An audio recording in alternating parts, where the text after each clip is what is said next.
Assalomu do'stlar, bugun 2025-yil 9-may sanasida Vanderko to'rilarimiz pishib yetildi. Daraxt yoshi 5 yosh, ag'diriga ekilgan, kapernitsa bilan sug'orish. Daraxtga ko'rib bir baho beringlar. O'zimiz ham chiqamiz kameraga. Yolg'on birovlar o'g'illab videosini yurimiz, o'zimiz mana Vanderko to'riga eng ertak, eng shirin, eng bozorbob, eng kuchli O'rta Osiyoda kalibr jihatdan, maza jihatdan, ta'm jihatdan hamma tomonlama hamma o'rida yutib kelayotgan o'rin Vanderko to'ri. Mikado o'rigi ham bor, bundan ham ertaroq pishadi.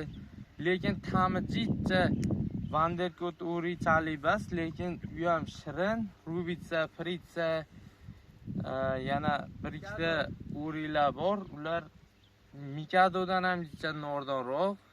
U Vanderko'dan ham Mikadodan ham jicha kechroq pishadi. Bir 15 kun, 12-15 kun ag'da pishadi, lekin quyib meva oladi.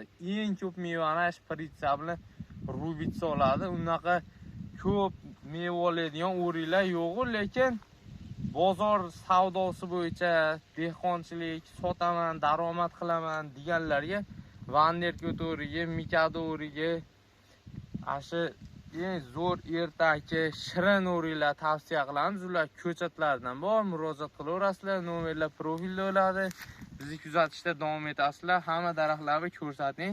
Bitta daraxt ko'rsatmayga. Mana mevalar bu uzilgan. Bu ikkinchi uzumi. Xudo xolasa, ikkinchi uzum bugun bo'ldi.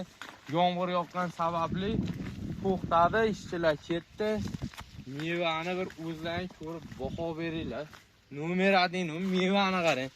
Voy onasini yemsan.